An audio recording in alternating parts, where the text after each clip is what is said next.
Saludos, muy buenas noches, bienvenidos señoras y señores. Con ustedes un día más, una semana más. Hoy, como saben ustedes, en este jueves se ha finalizado ya ese debate sobre el Estado de la Nación. Rajoy, para finalizar, ha dado ciertos ánimos asegurando que acabaremos con la crisis. Le ha faltado decir, o ella acabará con nosotros. Una de las dos cosas se va a producir seguro en los próximos meses o incluso en los próximos años. Bueno, de paridas, con perdón de la expresión, pero es así, ha hablado y mucho. No es la primera vez que lo hace tampoco el alcalde de Valladolid. Se ha referido a las críticas de los actores y ha asegurado que algunos actores, sí, muy gallos ellos, muy de hacer críticas, pero luego a la hora de la verdad llevan a la mujer a parir al hospital Monte Sinaí, que además es judío, dice él. Bueno, por lo menos el alcalde de Valladolid, mal o bien, pero ha hablado, porque de los que han ido pasando estas últimas 48 horas por la Junta, no se puede decir lo mismo. Esa comisión de investigación no ha sacado mucho en claro, porque muchos no hablaron y los que hablaron fue para decir nada que desde luego no supiéramos. Pero la palma, ese título habitual que aquí de vez en cuando entregamos, que es el empleado del mes, se la vamos a dar al diputado del Partido Popular Valenciano, Luis Díaz Alperi, del que hay una fotografía además que da buena muestra de ello, al que sorprendieron las cámaras haciéndose la manicura mientras asistía a un pleno. Él estaba en un pleno donde, por cierto, se estaba hablando de economía, ya ven ustedes qué cosa tan poco importante, ¿verdad? Y él, mientras tanto, sacó unas tijeritas de estas de cortarse las uñas y estaba haciéndose la manicura. Bueno, sin comentarios. Vamos a saludar a nuestros invitados mejor y que sean ellos los que comenten. Fernando Guerra, ¿qué tal? ¿Cómo estás, hombre? Bueno, un poco fastidiadillo por cuestiones de índole familiar, pero aquí dispuesto a dar guerra como haciéndolo al apellido. Bueno, ¿ha visto el debate algo o eso es insufrible como para vérselo? No, lo hubiese visto, pero es que había dos cosas muchísimo más importantes. Una, defender mi puesto de trabajo, de los pocos ya que quedamos trabajando por las tardes en la administración, y otra, el partido del Barcelona del Milan, entonces, que es mucho más imprevisible. Lo del debate de Estado de Nación, y no quiero frivolizar, es una cosa que había que preguntar a la gente de la calle para ver cuál es el nivel de conexión con sus representantes políticos, con los padres de la patria, y si hiciésemos un análisis seguro que yo no me alejaría mucho del sentir popular. Tampoco quiero estar por encima de lo que se entiende por pueblo. Bueno, ahora se llama ciudadanía, pero yo sigo llamándolo pueblo, porque es más bonito, además. O la gente, para que no se me molesten diciendo somos pueblo, únete, y los empresarios no son pueblo, y no sé qué, para que la gente no se mosquee, yo a la gente sigo llamando la gente. Y luego cuando distingues, se dicen personas, porque hay mucha gente que a las personas le llama gente. No, vino una gente de bolsa. No, vino una persona y tal. Y cuando el grupo de personas es indeterminado, se le conoce por gente, no es una mala palabra. En cambio, ciudadanía, yo creo que tiene un error semántico y un error de contenido, porque ¿son ciudadanos aquellos que no tienen la ciudadanía española? ¿Son ciudadanos los que viven en el medio rural, que no viven en una ciudad? Bueno, y además son ciudadanos portadores de los derechos que vienen de la Revolución Francesa, mientras que hay otra concepción de la asistencia social, que es la británica, que son súbditos, o la de los americanos, que son contribuyentes. Yo, para no mezclar súbditos, contribuyentes y ciudadanos, digo gente, que además un bisílabo y se me entiende, ¿no? Bueno. Como decía Gila, porque hay comunicación. ¿Puedo contarlo el chiste? Sí, como no, hombre, bueno, debes contarlo, ya que lo empezaste. Porque tengo ese problema ya familiar, pues para sobrepasarlo. Decía Gila, genial por otra parte, que el problema de la juventud de ahora era que no había comunicación. Decía, en mis tiempos había comunicación. Tu padre te decía, siéntate, que vamos a hablar. Y te decía, como llegues más tarde de las 10 de la noche te pego una patada que te arranco la cabeza. Y lo entendía. ¿Por qué? Porque había comunicación. Es verdad. Sí, me acuerdo de esa frase. Nacho, ¿qué tal, hombre? ¿Cómo estás? Bien, buenas noches. ¿Quién ha ganado el debate Nacho? El debate no es un partido que se pueda medir, y entonces no se puede ni ganar ni perder. Eso bueno, ¿pero es, quién te gusta más? Ninguno. Gustar, hombre, gustar por el contenido. Los que más me gustaron fueron los más minoritarios, claro. Izquierda Unida, el de Amaiur me gustó bastante. El de Amaiur, ahora vamos a hablar. Tengo que decirlo, sí. Yo oigo lo que dice y me parece bien. Muchas cosas. El del bloque estuvo bien, en fin, los minoritarios. Foro también. A Foro no lo oí, no es por no decir que no me gustó ese minoritario, pero no le oí, la verdad. Oí en el telediario la contestación que le dio Rajoy sobre lo que va a hacer en Asturias. Pero no, a él no le escuché, no pude oírlo todo, son muchas horas y claro. O sea, perdona un momentito. Sí. Yo no oí el debate en directo, pero llevo todo el día informándome a través del País, El Mundo, Comercio, Nueva España, y venía oyendo incluso ahora mismo, hace unas horas, en Onda Cero, a la número 2 del PSOE. No, la número 3 entonces, sí, Soraya. Soraya. La otra es que yo la llamo Sorolla. No, pero bueno, lo de Amaiur, o sea que tú estás diciendo, para preguntar así, ya que no te lo pregunté, te lo pregunto, que estás de acuerdo con equiparar a las víctimas de ETA con los terroristas. No, este titular es muy tendencioso. Pero no lo dijo, ¿es mentira o qué? No, es mentira, no dijo eso. No dijo eso. No. Vamos a ver, yo dije, ¿quién te gustó?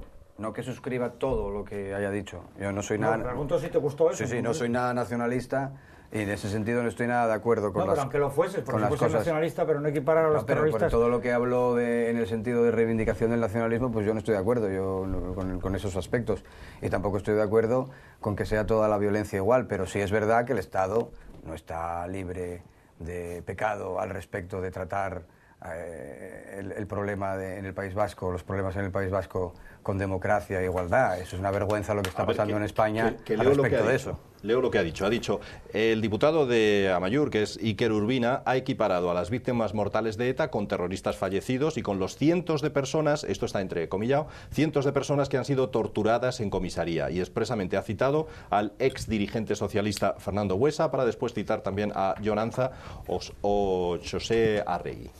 Bueno, no sé, ¿cómo lo veis vosotros? Es que no es correcto esto tampoco. Él no equipara. Él dice que en el conflicto vasco hay víctimas de todos los bandos y que si se quiere superar el problema hay que ser justos con todas las víctimas.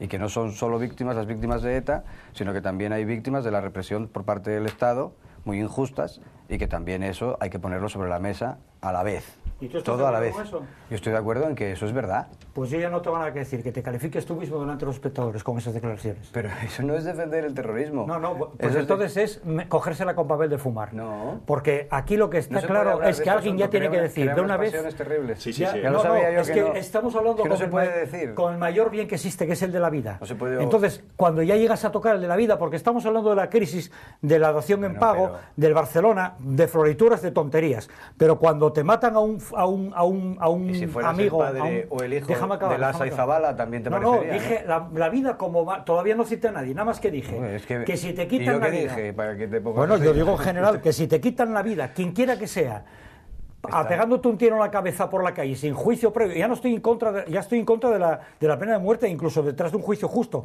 cuanto más de cualquier forma de asesinato. Si equiparas se supone que torturas en comisaría, vamos a dar, por cierto... Yo no equiparo nada, es que me estás... No, quien lo haya hecho, si se equipara. Y él tampoco. Que acabe Fernando y bueno, no, entonces no dijo nada, entonces estamos reduciendo, al final queda no 2 tazas y media, ni 2 tazas ni de media, al final va a acabar diciendo que todos son muy buenos, porque estamos rebajando el nivel de las declaraciones hasta un punto aceptable. Yo creo que el nivel de las declaraciones, tal como los acaba de contar el presentador, son inaceptables por 2 motivos. Uno, porque no se puede equiparar las víctimas mortales de ETA con los cientos de torturas, suponiendo que sean ciertos, que yo lo dudo, pero bueno, vamos a imaginar que sí han sido torturadas en comisaría. El nivel es completamente de diferente gradualidad, hasta el punto de que si alguien me insulta por la calle y no puedo sacar una pistola y matarlo, o incluso aunque me pegue una patada o un puñetazo, porque hay una cuestión de grados, de que en uno le quitas todo lo que tienes, como se dice en una película. Quitarle la vida a una persona es quitarle todo lo que tiene. Torturarle a una persona en comisaría es quitarle parte de lo que tiene que ver con la cosa física y también con la dignidad, y también con pero la graduación es muy diferente. Y eso que no pongo en solfa ni en duda, si es verdad que hay cientos de personas que han sido torturadas en comisaría, que yo pienso que no, hasta el punto de que creo que han sido demasiado blandos, porque se ha dejado, y no digo únicamente cuestiones terroristas, por ejemplo, con el caso de los asesinatos de Alcácer, que por guardar demasiado las garantías constitucionales a los que tienen derecho los procesados, que no son condenados, es una palabra. Cuando se quiere ser excesivamente pulcro en el cumplimiento de la ley, quien sale ganando generalmente es el que se la salta, no el que la hace cumplir. A ver, Nacho, venga. Vamos a ver, yo no soy de una organización de carácter violento, en absoluto. Nunca defendimos eso. Yo no valoro en absoluto positivamente ni igualo el asesinato con la tortura. Y es que no es eso lo que dijo el diputado de Amaiur. Aquí hay una cosa que es una historia muy larga de repetir hasta la saciedad. ETA son terroristas, se les puede hacer cualquier cosa porque son terroristas, y hemos llegado a un punto en el que se están cometiendo todo tipo de desmanes cuando de por medio hay representantes de HB, el entorno de HB, el entorno de Amaiur, y se les quiere meter a todos en el mismo saco. Y al mismo tiempo miles de personas les siguen votando en las elecciones.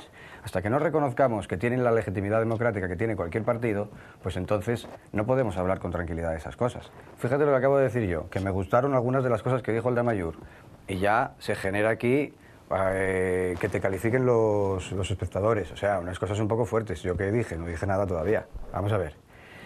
En España hay un doble rasero para valorar las opiniones de unos y de otros. Voy a poner un ejemplo que no pretende igualar las víctimas de un lado y del otro. A mí me parece que pegarle un tiro en la nuca a un diputado de un pequeño pueblo de no sé dónde que está echando la partida es indecente.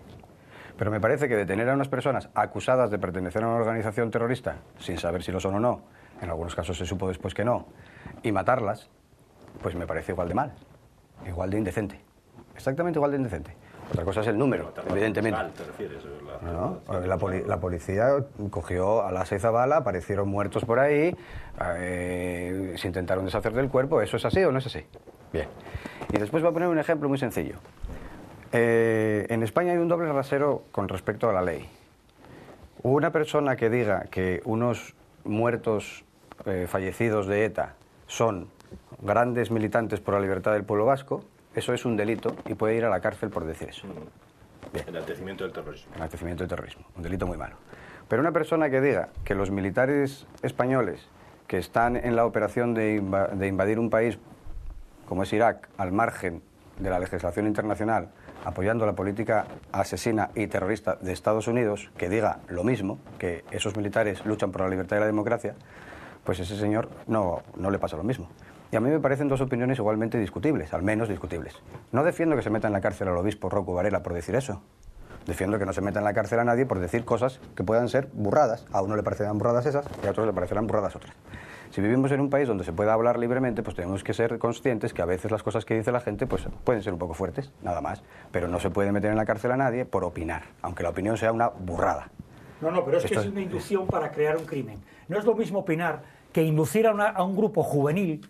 Entonces, claro, aquí estamos ya confundiendo los hechos con las palabras, y las palabras con las intenciones, y las intenciones con la legalidad. No, el que mata por la espalda tiene que ser castigado, y si fuese en justa equivalencia, tenía que ser castigado con la pena de muerte. Si fuese en justa equivalencia. Pero la democracia se da a sí mismo normas mucho más, ¿cómo diría yo?, generosas, que la generosidad que no tienen los terroristas cuando quieren defender su libertad, su modo de vida, el que les interesa a ellos, saltándose la democracia utilizando la pistola. Porque aquí, si tú tienes una pistola y yo no la tengo, mi opinión no cuenta lo mismo que la tuya, por muy demócratas que seamos los dos, porque tú tienes un medio de inductor para poder hacer que yo calle la boca incluso físicamente. Eso es lo que se castiga. Y claro, marcharse por los cerros no de Úbeda, sino de Irak, para justificar lo que hacen una panda de salmaos. Pero que yo no justifique nada. Bueno, que lo justifique. Es que estamos volviendo a confundir los hechos. No, estás diciendo que cosas que suenan fuertes. Claro, pasamos del hecho gravísimo, que no es que sea indecente, es que es castigable con la mayor dureza. Que uno enaltezca el terrorismo no solamente se merece que se repruebe físicamente, o sea, que se repruebe verbalmente. Cuando alguien enaltece o induce a otros a cometer terrorismo, tiene que pagar muy gravemente porque está alterando el mayor bien que nos damos los españoles, que es el de la democracia y la libertad. Y además está induciendo a otros a que quiten el mayor bien que se puede tener en la existencia, que es la pura existencia. Es muy grave. Esto no es hablar de que si el Bárcenas se marchó con 22 millones, o que si el caso Marea, o que si... No, es que estamos hablando de que le quitas a una persona la existencia. Mi madre hoy está muriendo en la UBI de Gijón y estoy notando en propia carne lo que es la pérdida de la existencia. Pues, ¿qué pensará el hijo o los familiares de todos los que asesinaron los de la ETA? Hay que ponerse en el pellejo de esos, o en el mío hoy, para saber que se te quita lo que más quieres, solo porque estaba siendo diputado del PSOE, o un concejal del PPE, o solamente porque estaba haciendo lo que le parecía físicamente hablando, dando opiniones, porque está claro que ha habido gente que ETA ha matado matado la gran mayor parte, que ni siquiera sabía quiénes eran, que es lo peor. Cuando pone una bomba y se lleva por delante unos niños en donde quiera que sea y murieron en la Guardia Civil, en la casa cuartel de la Guardia Civil, de no me acuerdo dónde, esos niños son absolutamente inocentes y no se justifica nunca nada, sea quien lo haga. Sea quien lo haga, me da igual que sean los marines americanos en Irak o los de ETA no sé dónde. Y todo lo que sea, perdona que, porque poner paños calientes eso, le hace a uno cómplice de esa situación. Por lo menos yo aquí lo denuncio, que quien coge y facilita que estos sigan existiendo, que sigan induciendo y que sigan alterando la paz social que nos damos, son también culpables de enaltecer la libertad, el terrorismo. Yo creo que hay que practicar un poco la racionalidad y la ecuanimidad en todas las situaciones. Hay miles de vascos que siguen votando a organizaciones abertzales de izquierdas. No toda organización abertzale de izquierdas pertenece a ETA. Aquí ha habido una estrategia por parte de mucha gente de identificar todo ese movimiento social, que incluye muchas cosas, con el terrorismo. Y eso es criminalizar a una parte de la población. Y eso ha hecho que mucha gente se radicalizara hacia esas posiciones. Y de esa manera no se solucionan los problemas. Se les han cerrado periódicos. Sí, que después si me llama asesino yo no mato para justificar. Y si yo digo que se cerró injustamente el diario Egin y que el Tribunal Constitucional anuló el auto por el cual se cerró después de muchos años, tampoco estoy defendiendo el terrorismo, así que no te enfades conmigo ni me digas... No contigo, digo bueno, que quien hiciera en el periódico no tiene justificación para convertirse en terrorista y matar. Pero yo lo único que estoy diciendo, y eso ha sido lo que ha generado tu pasión al respecto, lo único que estoy diciendo es que se ha funcionado de manera muy injusta con lo que se denomina la izquierda abertzale. Te lo concedo todo. Y eso, nada más que he dicho eso, y fíjate lo que ha pasado. Entonces, yo no quiero justificar los asesinatos de nadie, pero me parece que hay una criminalización de todo lo que tenga que ver con la izquierda abertzale que no es una buena base para discutir tranquilamente del asunto. Lo estamos viendo aquí. No hay manera de discutir tranquilamente. Bueno, pero si estamos ahora ante una situación en la que hay... ¿Cómo llegaron al Parlamento? Es que yo a veces digo cosas y la gente se puede escandalizar. A mí me parece que Aznar es un criminal de guerra, pero no creo que haya que coger a Aznar... Pues ¿cómo no vas a un juzgado y lo denuncias a ver si es verdad que lo sonó? Ya se le denunció. Eso no, si tú lo crees, si yo lo creía, se lo haría. Eso fue una iniciativa, personalmente. Una iniciativa colectiva que se hizo en su día. Si fueses valiente y tienes un concepto digno de lo que estás diciendo... Además soy un cobarde. No, claro, porque no vas a un juzgado y dices, yo voy a denunciar. Eso ya lo hicimos. Tú personalmente, porque yo si conozco a un asesino personalmente voy y lo denuncio. Si lo tomo tan claro como tú, lo denuncio. Es una cuestión política. No, dijiste criminal de guerra. Oye, a mí se me llaman criminal y solo soy... No lo convierto en cuestión política, lo convierto en una cuestión personal. Porque quién sabe... y te denuncio por insultarme, claro, si no lo soy. ¿A quién sabe a los que se ha juzgado por crímenes de guerra si ellos fueron los que apretaron el gatillo? Aznar tomó una decisión que mató a muchos civiles. No lo justifiques, tú vete al juzgado. Y eso fue una iniciativa que se hizo en su día. Mira, eso es como una iniciativa que hizo... Una iniciativa que se puso en marcha en su momento. Y si yo no la hago ahora... Eso no me convierte en ningún cobarde, es una cuestión política. O mentiroso. Bueno, vale, pues sí, soy un cobarde. O indigno, porque si yo llamo asesino a alguien, lo tengo que defender con la dignidad o con... Hombre, es que a mí me parece que es mucho... ¿Cómo se va a tranquilizar uno? Tranquilizarte un poco. No, estoy tranquilo, pero mira, por ejemplo, había una vez en Pontevedra unos tíos que estaban diciendo, a la salida de la Plaza Toros, toreros y taurinos, todos asesinos. Y yo llegué a un policía y le dije, quiero denunciar a este tío. Y además tiene usted obligación de hacerlo. ¿Por qué? Digo, porque es una injuria, y una injuria, según el derecho, es perseguible de oficio. Entonces usted tiene como funcionario la obligación de coger a este tío y trincarlo, porque lo estoy denunciando yo. Porque una injuria está diciendo todos asesinos. Un asesinato es un homicidio con agravantes, y yo no he asesinado a nadie, nunca. Entonces no puedo permitir, pero claro, estamos permitiendo que en manifestaciones la gente llame asesinos a todo el mundo. Que la dignidad personal ya no cuente, porque lo que se trata es de revolver y quitar importancia a los asesinos de ETA, pero llamar luego asesino de terrorista de guerra Aznar. Pero, hombre, y entonces en los niveles... ¿Quiere quitar importancia? No tiene importancia. Lo de ETA no tiene importancia, lo de Aznar sí. Entonces yo voy al juzgado. Que no quiero quitarle importancia, que no tergiverses las cosas, por favor.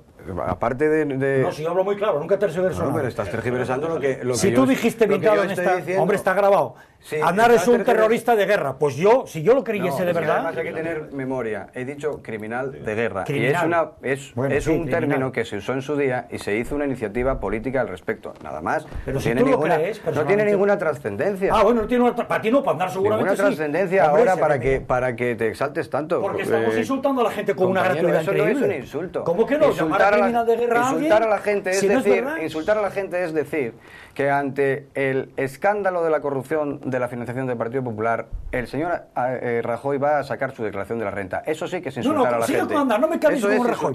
Que esas jugadas de los políticos de cambiar el balón de banda, esas ya me las conozco. Y esas jugadas de tergiversar las palabras de los demás también son de los políticos y del politiqueo más rastrero. Tú has dicho, y está grabado, que Aznar es un criminal de guerra. Y yo digo que si de verdad lo crees en conciencia... Hubo una iniciativa a ese respecto y se llevó adelante. Entonces no sería una cosa tan loca que se me acaba de ocurrir a mí ahora, al hilo de un debate.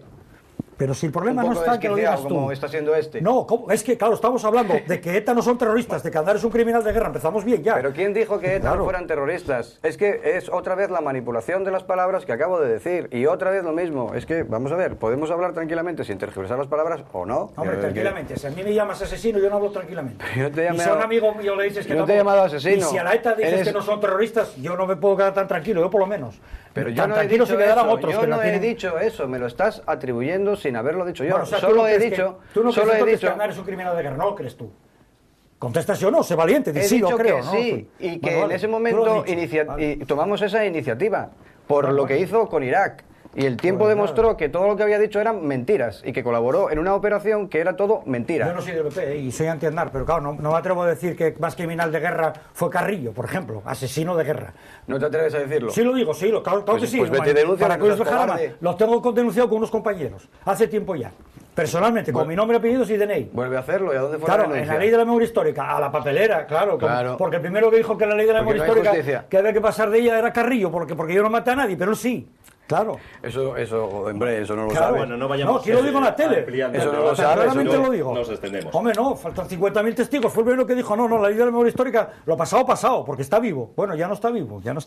Lo dijo cuando estaba vivo. Bueno, señores, vamos a otros temas. Sí, perdón, Nacho. Si quieres añadir algo último. Hasta muerto sigue levantando grandes pasiones, que hombre. Sí, es verdad. Hombre, como Franco. A ver, señores, vamos a... iba a decir, hablando de Franco, vamos a hablar del alcalde de Valladolid. Es que también tiene fama de ser un poco franquista en este caso. El alcalde de Valladolid, que recuerden ustedes, ha dado páginas absolutamente increíbles al periodismo. Fue aquel que dijo lo de los morritos de Leire Pajín y todas esas cosas. Bueno, pues cada vez que habla tiene la virtud de que... A algunos les hará gracia, a otros les parece que sube el pan 3 pesetas, no lo sé. Pero el caso es que desde luego llama la atención. Sobre lo ocurrido en la gala de los Goya, donde hubo actores como Javier Bardem, como Maribel Verdú, como Candela Peña, que expresaron sus críticas al gobierno, a los recortes, etcétera, pues este alcalde del PP de Valladolid ha dicho que es muy gracioso ver a estos actores muy solidarios con los saharauis, como hizo Bardem, pero al mismo tiempo, y muy pro-palestinos, pero al mismo tiempo llevan a su mujer, es decir, Penélope Cruz, él no ha dicho nombres, pero se entiende todo, a que den a luz a un hospital como es el Monte Sinaí en Estados Unidos, en Nueva York, o donde esté este hospital que yo reconozco no suelo frecuentar, y que además es de origen judío el hospital, como buena parte de la riqueza que hay en Estados Unidos. Por otro lado, no descubre nada nuevo, ¿no? El lobby judío. A ver, ¿estás de acuerdo con estas palabras o las metemos simplemente en el cajón de lo anecdótico, Fernando, o qué? Yo vi ayer pasando por la calle un anuncio de ¿cómo se llama esta actriz morena? Bueno, que estaba anunciando lo del Banco Santander, protagonista de una película, Maribel Verdú. Maribel Verdú, sí, eso lo ha dicho él también, lo ha dicho ¿también lo dijo? Sí, lo ha dicho el alcalde de Valladolid también, sí, que es muy gracioso que hagan críticas a estos actores y luego efectivamente incitan a coger una hipoteca, ¿no? No vi el Estado de la Nación, pero vi el comienzo de la gala de los Goya. Lo que pasa es que hubo una hora en la que nos tenemos que madrugar para trabajar, pues nos fuimos para la cama y todavía no vi entregar un premio porque todo lo que vi fue un mitin político desde el principio hasta no sé dónde, lo cual la gente le hinchó mucho y explica varias cosas. Una, que el cine español debe ser muy malo cuando tiene que hablar de política en vez de hablar de cine en el autobombo que hacen en su propia entrega de premios. Segundo, que yo entiendo que estos actores de La Ceja pues tienen que estar agradecidos a una época en la que se les daba dinero para hacer malas películas, pero ahora que ya se acabó el que llegó el comandante y mandó a parar, y ya dijeron, hasta ahora, pues el que quiera hacer buen cine que lo haga, pero que se lo pague. pues entonces están muy cabreados, y entonces se dedican a hacer chistes del estilo de el balonmano ha hecho mucho daño a la familia días después de que España quedase campeona del mundo balonmano, lo cual no sé si es culpa de Bache o del guionista, que no saben que el balonmano en España, bien, vamos, el balonmano en España, muy bien. Era una broma, hombre. Sí, claro, pero bromas en bromas, resulta que esta Candela Peña dice que el padre murió sin mantas y agua y tienen que salir no ya la dirección del hospital, ni el personal sanitario, los propios sindicatos, a decir que eso era rigurosamente falso. Entonces la otra dice que me solidarizo con los pobres, pero lo hago con un traje Armani. Otro dice, o está vendiendo hipotecas en televisiones y ahora resulta que está a favor de los desahuciados. Que hay una... Y estos cogen una planta entera para que dé a luz el hijo de la pareja de los oscarizados en un pro-palestinos, pero en un hospital que es judío del Monte Sinaí. Es la doble moral con la que lleva viviendo mucho tiempo, no digo todos, no digo todos, un grupo de cineastas españoles que han estado viviendo del momio, que tienen la suerte de que la televisión española le retransmite una ceremonia que es todo menos lo parecido a la entrega de los Oscars, porque es primero de autocomplacencia, de autobombo, pero por otra parte, lastimeros, todo el día llorando de lo mal que les va, lo mucho que necesita. Mire, yo pienso lo siguiente, que las subvenciones están muy bien para la formación, para aprender a hacer cine, para tocar la guitarra, para escribir, pero una vez que estás ya profesionalmente capacitado, tienes que salir al mercado para que realmente justifiques con la taquilla si lo que haces interesa. Porque a mí ir de artista me sale muy barato cuando es con el dinero de los demás. Pero si soy de verdad un artista y soy músico, escritor o cineasta o actor de teatro, lo que tengo que hacer es salir al mercado y ganar el dinero que los demás paguen por mi arte. Y si no paga nadie por mi arte, no puedo ser profesional, tengo que ser aficionado. Bueno, pues estos están todo el día llorando, pero por otro lado se lloran contra el poder que les da el dinero, contra los que estuvieron, contra los que están, se contradicen. Bueno, el nivel es, francamente, es normal, porque los actores se dedican a trabajar viviendo la vida de otros, pero cuando tienen que representar la suya propia encima de un escenario, a ella les patina un poco el embrague. A ver, Nacho, por favor. No todos. Yo supongo que cuando Norma Duval apoyó al PP, habría que oír un discurso parecido a este, pues seguro, ¿no? seguro, en el que se mezcla todo seguro, de una manera un poco confusa, los actores de la ceja, el cine debe ser muy malo, tiene una doble moral, hay que salir al mercado, a ese mercado que hizo esto que acabamos de ver ahora que se hizo, ¿no? Un mercado que no funciona ni en aquel aspecto en el que debería funcionar, que es el mercado financiero. Es donde peor ha funcionado, porque ha servido solo para que unos cuantos listillos se embolsen el dinero mientras los demás hagan eso. No, pero es que hablamos de cine en un contexto en el que están pasando unas cosas, y lo que dijeron los actores son cosas que tienen mucha razón y que hay mucha gente diciendo lo mismo. Entonces a lo mejor hay que pensar, no solo buscar hacer críticas ad hominem, que si este es rico, que si el otro fue con la mujer a no sé qué hospital, en fin, una serie de chorradas de siempre, que es que parece ser que la gente de izquierdas y que critica las cosas que hace la derechona no puede también vivir bien, sino que tiene que vivir debajo de un puente y ser ellos desahuciados, y si no, no puedes hablar siquiera. Porque como no les gusta lo que están escuchando y tienen a la mayor parte de la sociedad en contra de ellos, a pesar de su mayoría formal en el Parlamento, no tienen la mayoría de la sociedad porque llevan un año y pico tomando medidas contrarias a los intereses mayoritarios de la sociedad. Y los actores, que reflejan un poco eso, y son como son, efectivamente, pues lo dicen, y lo dicen en la gala, y ya está, tampoco pasa nada, no es tan grave. El ministro de Educación estaba allí y yo no le vi que estuviera sufriendo, pasando un mal rato, ni nada por el estilo. Bueno, son las opiniones de un colectivo que a lo mejor pues no es un colectivo que les dice tanto, y hubo mucha gente que no habló nada de política, a decir que eso fue todo un mitin constante, en fin, a mí no me parece que hubiera tanto de política, yo de hecho lo cambié porque no hablaban casi nada de política, fue una cosa muy poco, me pareció muy poco. Y luego yo creo que aprovechar esto para meterse con el cine español y con que tienen que ganarse ellos el sueldo y no ser subvencionados, pues es un simplismo muy excesivo, ¿no? Yo creo que en la historia del arte... ¿Qué es un simplismo? En la historia del arte, pues porque en la historia del arte ha habido grandes artistas que no hubieran sido lo que son si no hubieran tenido el mecenazgo del poder en otras épocas. Y ahora mismo el cine pues es una cosa muy cara, no hay manera de competir con una maquinaria terrible que es la industria norteamericana, que aún así y a duras penas el cine subvencionado consigue meter alguna película y tener algún tipo de mercado, gracias obviamente a un apoyo por parte de las instituciones. Si no lo tuvieran no habría nada que hacer, porque es incomparable la cantidad de pasta que tiene metida la industria de Hollywood con lo que tienen todos los demás. Y además es algo que pasa en todos los países de Europa. Todos los países de Europa subvencionan su cine. Y entonces no se puede ahora, cuando no nos gusta lo que dicen, pues criticar todo el sistema, porque no es tan fácil que funcione en el mercado, en un mercado globalizado en el que tienes que competir con una empresa como es, bueno, son muchas empresas, como todo el entramado que es el cine norteamericano, pues a ver quién es capaz de competir contra eso, que hasta tienen las salas de distribución que son de ellos y, en fin. A mí me parece que hay que aceptar que las medidas que se están adoptando el gobierno son totalmente injustas, que sirven a los intereses de entidades extrañas al pueblo español, que no son el gobierno del pueblo español, sino que le están imponiendo medidas que benefician a otros y perjudican a la mayoría del pueblo español, y entonces es normal que desde diversos colectivos se lo digan de vez en cuando, y lo que tienen que tener es un poco de oídos abiertos y no cerrarse ahí y no escudarse en argumentos un poco peregrinos de desautorizar al mensajero, que escuchen el mensaje y piensen si lo de los desahucios no es una situación gravísima que tienen que resolver. Bueno, lo último, por si queréis. No, yo quería, por supuesto que no quiero dejarlo pasar, pero voy a ser muy breve. Primero, yo de lo que me quejo no es de que sean de izquierdas o burgueses. Y ahí meto tanto a los de la Ceja como a la que... ¿Quién era? Norma Duval.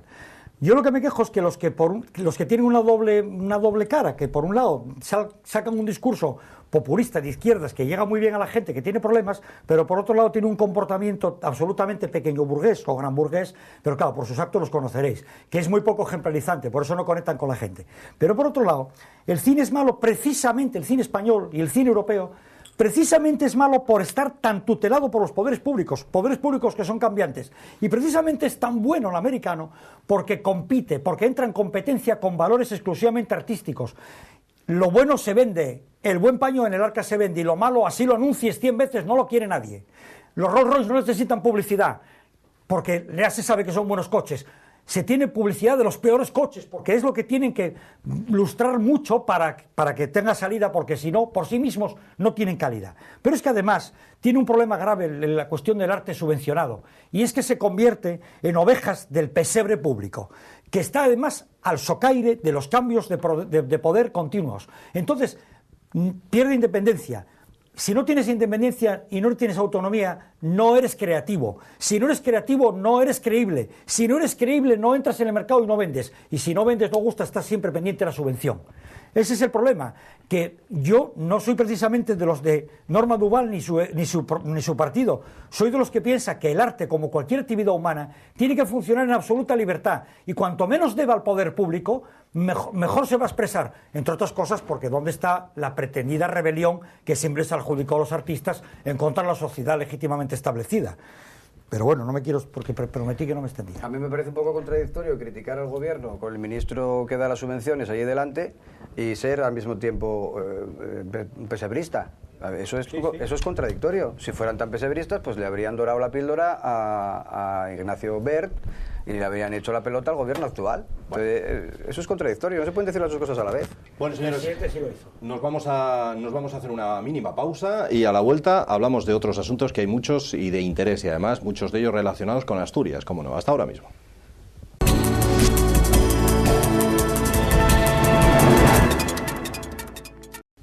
Aquí estamos de nuevo con ustedes en esta segunda parte de nuestro debate público. Un día como hoy, un 21 de este mes de febrero, pues estamos a tan solo 2 días de ese aniversario del golpe de Estado que se vivió en nuestro país, el 23F, si no recuerdo mal, del año 1981. Coincidiendo con esa situación, con aquel golpe militar afortunadamente fracasado, en estos tiempos tan críticos, tan complicados en los que vivimos, hay un grupo de ciudadanos que, sobre todo a través de Internet, se han convocado para dar, no un golpe de Estado, pero sí para recordar que los ciudadanos deben tener la palabra. El manifiesto de una manifestación que se ha preparado para el 23F lo dice todo. No robamos, no debemos, no pagamos. Devolvamos el golpe. A ver, aclaremos alguna cosa porque puede haber mal pensados. ¿Devolvamos el golpe de Estado? Bueno, no, devolvamos el golpe que nos dieron. Pues últimamente con todos los recortes y todo el dinero público entregado a la banca y todas las medidas que están adoptando el gobierno de desarticular completamente y dejar en el esqueleto al Estado para darle el dinero pues al sistema bancario y a la iniciativa privada, ¿no? Entonces, un grupo de colectivos que están unidos en distintos ámbitos, pues las mareas, ¿no? Estos movimientos de marea, la marea verde en defensa de la enseñanza pública, la marea negra en defensa de los funcionarios, movimiento estudiantil, organizaciones también políticas que apoyan la movilización, llaman a la ciudadanía a manifestarse ese día pacíficamente en contra de todo el entramado que ha llevado a esta situación que está pagando la mayoría de la gente, con reducciones en sus salarios, con un paro terrible, con condiciones salariales a los pocos que todavía tienen trabajo cada vez más recortadas y con una situación global que en absoluto está mejorando la economía en su conjunto, sino que precisamente la está empeorando día a día, ¿no? Entonces, hemos visto cómo las movilizaciones han hecho modificar la postura del gobierno en algunos puntos. Puede haber gente que piense que las movilizaciones no valen para nada y que dan mala imagen. Yo creo que lo que dan peor imagen es unos partidos políticos mayoritarios absolutamente corrompidos, mientras la ciudadanía está sufriendo una situación totalmente injusta y de empobrecimiento generalizado. Entonces las movilizaciones son útiles, lo vimos con lo de los desahucios. El Partido Popular pensaba votar en contra y no admitir a trámite y cambió precisamente por las movilizaciones. Entonces animamos a la gente a participar. No debemos, no pagamos. Eso se puede hacer, no podemos pagar todo lo que debemos. Poderse se puede, ¿no? Pero hay precedentes en la historia de la humanidad de países que se han negado a pagar la deuda, y además es una cosa que hace cualquiera cuando tiene problemas. Yo, si tengo problemas de dinero, lo primero que tengo que hacer es comer, vestirme, vivir y después pagar la deuda. Entonces habrá que renegociar las condiciones de esa deuda. Existe un concepto que es el de la deuda odiosa, que se invoca cuando conviene. Lo ha invocado en muchas ocasiones Estados Unidos para librarse de pagar las deudas de determinados países a los que ellos invaden. Al invadirlos se quedan también con la deuda, y entonces ahí sí aplican ese concepto, ¿no? Y recientemente pues lo aplicó también en su día Venezuela, lo ha aplicado Perú también, desde que llegó Correa, fue una de sus iniciativas. Y nosotros creemos que esa iniciativa se puede poner en marcha para renegociar una deuda que ha sido adquirida por las actuaciones en gran medida interesadas de gobiernos y de iniciativas que no redundaban en beneficio común, y sin embargo ahora el pago se le hace a todos los ciudadanos, ¿no? Entonces, si se embolsaron el dinero tanto para sus mordidas como para sus grandes operaciones de infraestructuras que no eran necesarias, ¿por qué lo tenemos que pagar todos? Fernando, ¿qué te parece esta iniciativa? Por partes. Con respecto a las manifestaciones, yo me pregunto dónde vienen esos de las mareas, ¿no? Yo tengo una sospecha, y es que son esa estrategia que están utilizando los partidos que han perdido las elecciones para ganar en la calle lo que no han ganado en los votos, pero aún así podría ser también que lo estén montando los sindicatos que ya, como han perdido la credibilidad del pueblo, pues lo que hacen es promover este tipo de mareas, que no digo que vamos a ver, espontáneos no salen. Es verdad que se aprovecha el descontento de la gente y de diferentes grupos sociales o laborales que tienen una situación difícil. Es decir, no digo que todos los médicos que salen con la bata verde en defensa de la sanidad pública no tengan razón. Lo que digo es que quien organizan seguramente esas manifestaciones son, como hacíamos en la universidad en la época del franquismo, que no había asambleas que surgiesen espontáneamente, ni manifestaciones que surgiesen espontáneamente, ni huelgas que surgiesen espontáneamente. Uno sabía, porque estaba en el cogollo, pero no todos estaban en el asunto, quién era el que manipulaba eso. Es verdad que aprovechándose de una situación social que lo propiciaba. O como decía Lenin, cuando existen las causas objetivas, las razones objetivas para montar eso. Por utilizar argumentos de los que... Bueno, por un lado eso. Y por otro lado, con lo de la deuda externa, ya sabemos quiénes son los países que no pagan la deuda externa, que no tienen crédito internacional, están en la pobreza y están exportando capital humano, porque están descapitalizando lo más importante que tiene un país, que son sus gentes. Porque además hay otra cuestión, y es que cuando estás... ¿Qué países son esos? No, Argentina, en la época anterior, Uruguay, Paraguay, Bolivia, Perú, Ecuador, todos los países que decidieron... Ahora... No, cuando lo decidieron, no, ahora están pagándolo, claro. Decidieron en un momento de su historia, no muy lejana, dejar de pagar la deuda externa y no hacer frente a sus compromisos, y entonces ahora les viene el marrón.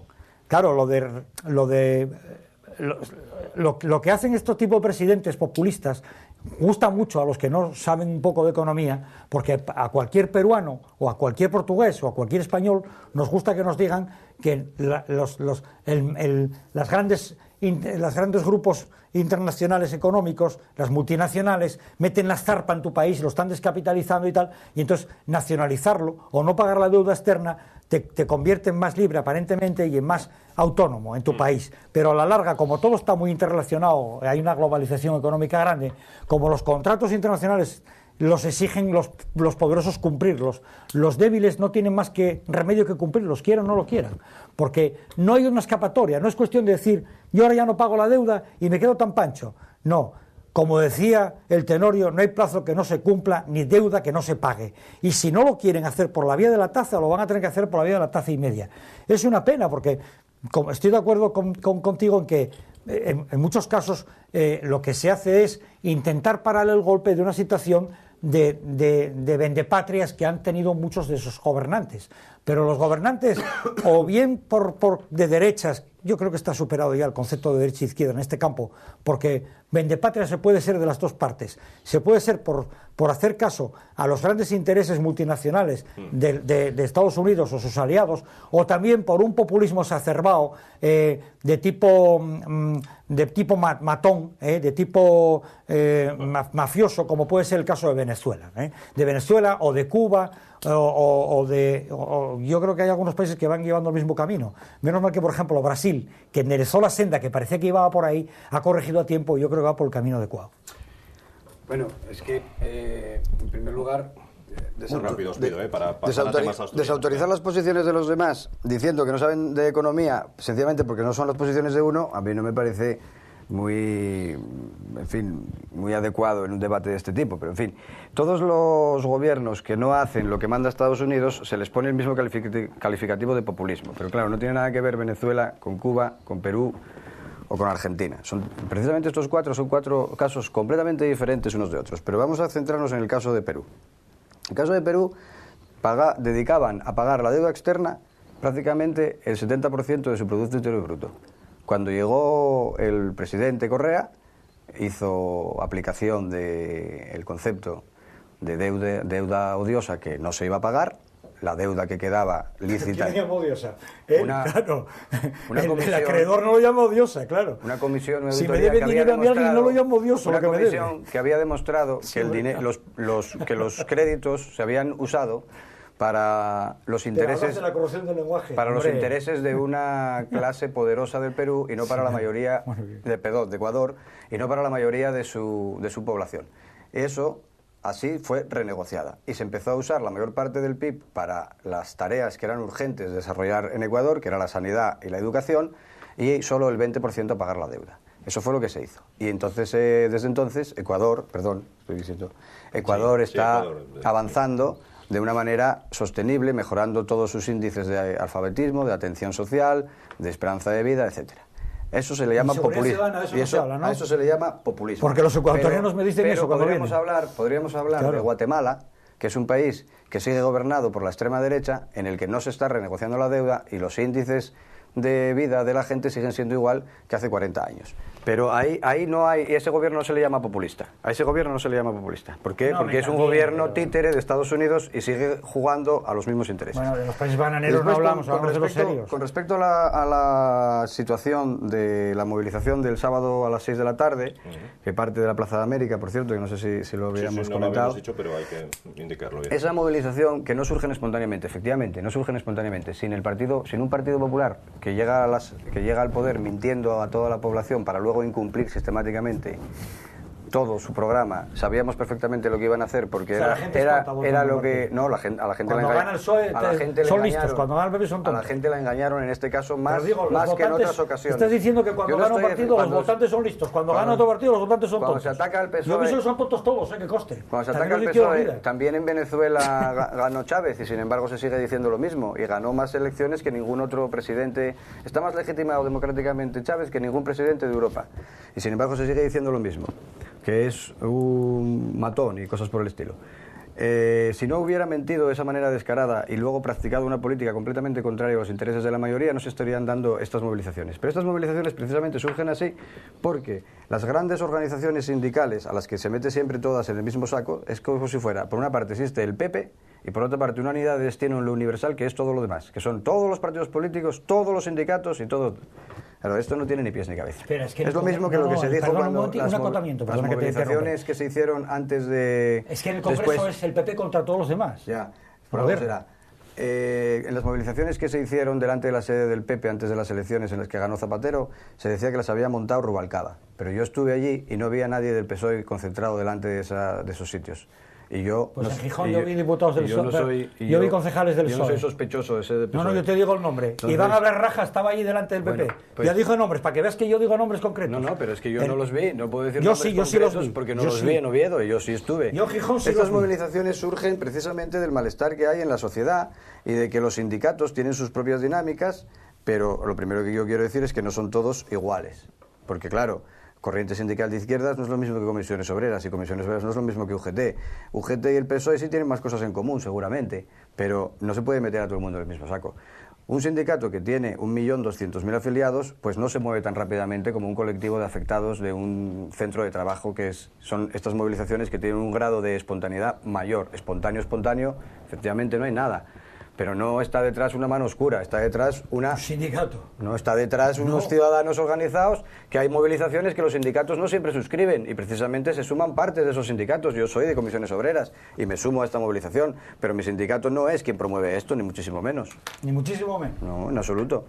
Bueno, vamos a hablar de Asturias, que lo habíamos prometido, aunque esto está relacionado con Asturias, porque como bien ha dicho Nacho, esa manifestación es el sábado día 23 a las 6 de la tarde en Oviedo, precisamente, en la Plaza de América. Vamos a hablar de Asturias. ¿Qué os parece, Fernando, las declaraciones que han ido haciendo los imputados en algunos casos, otros no, todos ellos en cualquier caso relacionados con el llamado, la llamada caso Marea, el llamado caso Marea? ¿Qué os parece? Porque al final, como dice mi abuela, los pies fríos y la cabeza caliente, ¿no?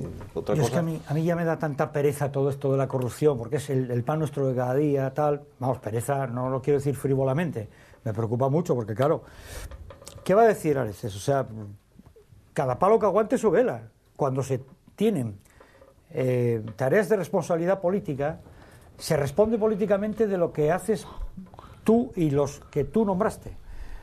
Quiero decir, yo sé que porque un escolta no cumpla con su deber, protegiendo a lo mejor a un ministro en un momento determinado, y ese ministro tiene un atentado, cae el ministro de Interior, perdón, un jefe de la oposición, cae el director general de seguridad. Quiero decir, la responsabilidad política obliga a responder por los actos políticos que haces tú y todos tus subordinados, no por los actos penales, pero ahí hay que demostrar que tú no estás pringado. El problema es ese. El problema es que los tentáculos de la corrupción están dentro del propio sistema. Ya no es, llevo diciéndolo años, o sea, tengo publicado un artículo así en el año 2008 en el que digo, a diferencia de lo que decían los políticos una vez y otra vez y que no, que eran unos pocos, primero eran unos pocos políticos, luego ya están con el y tú más. Bueno, pues están acertando. Es verdad que si se ponen en ese plan, los grupos políticos están diciendo y tú más, pues sí, efectivamente, y tú más, y tú más, y tú más. Ellos mismos están dándonos a entender al pueblo que no tenemos responsabilidades políticas, que es el sistema el que está corrupto, el que caímos en una partitocracia en la que no se salva nadie, y ahí igual me da que sea el caso Marea en Asturias, que el caso Gürtel, que el caso Correa, que el caso Bárcenas, que el caso de los Eres en Andalucía, que el caso, ¿qué más me da? Está ya todo pringado. ¿Y qué va a decir? Pues que Riopedre era muy buena persona, que era muy austero, que había luchado por las libertades y la democracia, que toda la culpa la tiene Marta Renedo. Bueno, dirá lo que quiera, y la jueza, sí, creo que es una mujer, pues tendrá que decir hasta qué punto llegan las implicaciones penales. Yo no creo que las implicaciones penales tengan que llegar a todos los responsables políticos, porque, hombre, es posible, como decía esta, yo estoy para los nombres, la consejera que siempre fue la mano derecha, Migoya, Ana Rosa Migoya, sí. Siempre decía que efectivamente hay una especie de firmas que ella no... Bueno, que tienes que firmar mucho, que puedes falsificar o que te pueden pasar, sí. Y puedes demostrar, pero ahí va a tener que demostrar la inocencia. Ahí no es cuestión de decir hay que demostrar la culpabilidad. No. Ahí, en esos casos, como la culpabilidad se presupone por el orden jerárquico en el que se toman las decisiones, tienes que coger y demostrar tú que te salvas de la quema. Y ahí yo no tengo mucho que decir. En el plano penal, que decida la jueza. En el plano político, la calle está decidiendo. La calle ya está diciendo que no quieren los políticos, que esto está acabado. Ya están empezando a comentarse en partidos, los dos mayoritarios, lo de las listas abiertas, lo de la supresión de las autonomías, la multiplicación de cargos de consejeros y de no sé qué más. O sea, eso ya está en la calle. Esto políticamente ya no tiene solución. Esto está al borde de un cambio grave, estructural, que duró lo que duró. Pues el franquismo duró 37 años, pues la transición o la democracia formal parlamentaria como la conocemos ahora duró otros 37, igual que la Cuarta República Francesa duró hasta que De Gaulle, y ahora está en la quinta y la cosa va así. Por otra parte, todo esto se agudiza con una situación de crisis económica que hace que la gente está muy encabronada. Porque yo tengo dudas de que si hubiésemos seguido la abundancia de hace 10 años y tal, pues seguramente esto no solamente no saldría a relucir, sino que se hubiese aumentado todavía más. Porque cuando el pastel es muy grande, todo el mundo está ahí, nadie mira lo que come el de al lado, pero cuando el pastel es muy pequeño, acaba pegándose la gente por las migajas. Nacho. Sí, bueno, yo pienso que, por una parte, hay determinadas organizaciones políticas que vienen diciendo que una riqueza basada exclusivamente o fundamentalmente en la especulación lleva a su colapso ineludible, por razones económicas muy simples. Cuando no se genera riqueza real, pues ese dinero especulativo no es más que una acumulación ficticia. Y eso lo llevamos diciendo algunas organizaciones de izquierdas, por supuesto de carácter marxista, porque es el marxismo quien nos enseña esto desde hace mucho tiempo. Otra cosa es la capacidad que tengamos de convencimiento, pero que sí se estaba diciendo, o que sí había organizaciones que lo decían, estaba claro. Los grupos ecologistas llevan mucho tiempo diciendo que este sistema de producción lleva a su propio colapso, que hay que cambiar el sistema de uso de energía. En fin, había cosas, que no se diga que no había nadie, que no vio nada de lo que se avecinaba, porque sí hay grupos que lo estaban diciendo. Y con respecto a la tesis fundamental de mi contertulio de hoy, pues yo estoy de acuerdo. Yo creo que la corrupción no son casos aislados, sino que es sistémica, que hay una estructura de funcionamiento generalizada y unas estructuras de gobierno no legítimas que favorecen la corrupción. Y que los casos aislados aparecen precisamente porque hay personas, o sea, si no aparece más es porque hay algunas personas honradas ahí metidas que no meten la mano en el cajón, pero que por poder podría haberle metido la mano en el cajón mucha más gente. Luego hay también, por supuesto, personas más aprovechadas que la metían sin tasa, ¿no?, la mano en el cajón. Y otras personas que supongo que intentarían mantener una cierta ecuanimidad. Pero lo que está corrupto es todo el sistema. Desde la monarquía, que es ilegítima, es una prolongación del franquismo, las cámaras que no son representativas de la voluntad popular desde un punto de vista proporcional, sino que tienen una representación que favorece drásticamente a las mayorías. Por ejemplo, estos días el Partido Popular se harta de decir que él tiene una mayoría absoluta de la sociedad. No, tiene una mayoría absoluta de un Parlamento conformado de una manera que le da la mayoría del Parlamento, pero no tiene la mayoría absoluta de la sociedad. Ni lo tuvo nunca, ni siquiera el día de las elecciones. Tuvo 11 millones de votos y somos 42 millones de personas. De los electores tampoco es la mayoría absoluta de los electores. Entonces, esa corrupción pasa también por la separación de poderes. En España no hay separación de poderes.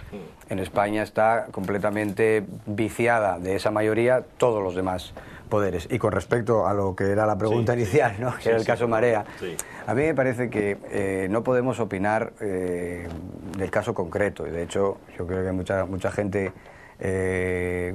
con un poco de cabeza que no lo está haciendo. ¿Por qué? Pues porque si está sometido a un proceso judicial, no debería estar todo el día la gente hablando de eso. Dejemos que actúe la justicia de una vez y cuando sacan las consecuencias, los condenados, los no condenados y tal. Comisión de la Junta, ¿no? Las comisiones no sirven para nada porque son asuntos políticos y ¿qué van a decir en la comisión si no están obligados tampoco a declarar? Y están en medio del proceso, todavía no terminó el proceso. ¿Cómo van a hablar? ¿Y qué van a decir allí? Lo que no le dijeron al juez. Al juez le tendrán que decir, por medio de la participación de los abogados y con todas las garantías del proceso, y se esclarecerá lo que se tenga que esclarecer. Pero ahora hacer leña del árbol caído y meternos ahora con Río Pedro, con no sé qué, ¿y qué tiene que ver que Río Pedro haya luchado por la libertad? Pues sí, lucharía por la libertad y fue miembro del Partido Comunista. ¿Y qué? Eso lo sabía yo. Sí, claro. Hombre, y tiene areces también. Sí, claro, Eso sí lo sabía yo. Claro. No, ¿Y qué tiene eso que ver con que él haya sido o no haya sido? Yo no sé si es culpable o no. Yo lo que no entendí muy bien en su día es que se le metieran en la cárcel a él y no se metieran en la cárcel a los dueños de Grafo y de Almacenes Pumarín, que eso sí que se sabe que tienen mucha pasta y sin embargo, o sea, a mí hubo cosas que no me parecen normales, pero ahora lo que deberíamos esperar es que se sepa qué fue lo que pasó, qué implicaciones tiene, qué delitos cometieron y cuando lo sepamos pues ya los juzgaremos, pero es que juzgarlos al mismo tiempo yo creo que no tiene ni pies ni cabeza. Que ahí hubo delitos en esa consejería y que se están investigando es evidente. Ahora, como están aflorando todo, hay también una tendencia a meterlo todo en el mismo saco. Bárcenas, Gürtel, no, Bárcenas y Gürtel es lo mismo y es un delito de financiación irregular del partido sistemático desde hace 20 años y esto es un caso de corrupción en una consejería. Se nos acaba el tiempo, lamentablemente. Por terminar con algo más amable, ¿queréis decirle algo al que se estaba haciendo la manicura? Por los que han llegado tarde se lo cuento, porque se lo decíamos al principio. Un diputado del Partido Popular que en las Cortes Valencianas, mientras un consejero de Economía exponía las directrices de su consejería, pues él sacó una de estas tijeritas y se puso a cortarse las uñas allí. Alguien le llamó la atención, hay fotos de ello, alguien le llamó la atención, pero parece ser que este hombre es bastante reincidente porque en más de una ocasión pues ha provocado alguna de estas. Por ejemplo, al quedarse dormido, el angelito daba alguna cabezadita, otra vez se cayó de la silla, causando el hazme reír de todos. En fin, debe ser bastante peculiar. Os prometo por favor os pido por favor que sean 30 segundos lo que queráis decir. Yo no ya al fondo, es que los padres de la patria no cuidan ni siquiera la forma, ¿no? Es una falta de respeto ya a lo que representan. Pero claro, no seré yo quien defienda la representatividad parlamentaria, pero viniendo de alguien que forma parte del sistema, que ponga en duda que los representantes del Congreso no representen realmente a toda la sociedad. Yo ya me considero anarquista desde el año 74, militante además. Entonces no voy a ser yo que defienda representatividad parlamentaria, pero me llama la atención que no la defienda tampoco alguien que está, digamos, formando parte de la misma. Que digas, no, es que no tiene la mayoría absoluta porque no tiene la mayoría absoluta de la población. Hombre, mientras los niños de teta no puedan votar, es imposible que el PP tenga más de la mitad de los votos. Ni la mitad. 30 segundos, Nacho. Pero yo no soy del sistema. Eso me parece peor que todo lo anterior que me llamaste. Es lo peor. Comisiones Obreras, que yo sepa, forma parte del sistema y cobra de los presupuestos del Estado, ¿no? No, pero no forma parte del sistema. No cobra de los presupuestos del Estado. No forma parte del sistema. No, cobrar presupuestos del Estado no forma parte del sistema. Hombre, cobra por sus cuotas. Como organización, no, del Estado, cobra del Estado. Pero el sistema, ¿qué es el sistema? El Estado no es el sistema. Somos un sindicato que defiende a los trabajadores precisamente del sistema. O sea que... pero cobrando de los presupuestos del Estado. Bueno, vale. Eso es... La manicura, por favor. Eso es una larga cambiada, como se suele decir. Te preguntaron por una cosa y sale con otra. Sí.